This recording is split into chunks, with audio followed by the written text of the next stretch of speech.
il a un faux ami parmi les centaines où je dirais que c'est vraiment important à connaître. Ce faux ami a déjà coûté des millions d'euros et c'est le mot concept en anglais. Qu'est-ce que ça veut dire?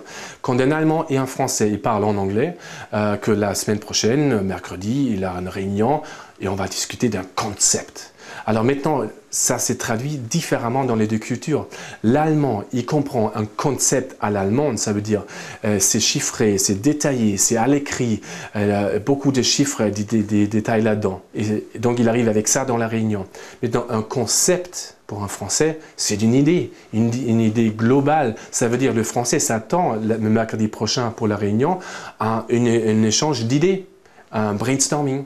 Et donc ce qui se passe, que l'Allemand arrive avec tout son papier, tous ses papiers, le Français arrive main dans la poche. Et vous imaginez déjà, là, ça commence tous ces stéréotypes qu'on connaît. Les Allemands déroulent leur concept, l'agenda, tous en détail.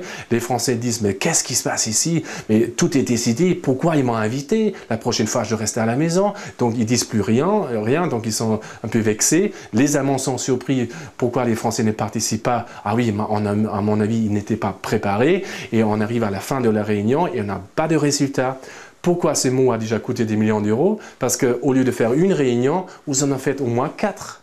Alors, une réunion, quelqu'un part de Paris à Munich, 3-4 dirigeants, si vous comptez les taxis, le billet d'avion, les hôtels, le temps, etc., c'est facilement 10-15 000 euros. Donc, si vous faites 4 réunions au lieu d'une seule, vous venez de jeter par la fenêtre presque 50 000 euros. Donc, le mot concept, c'est parmi les faux amis les plus chers et importants dans le franco-allemand.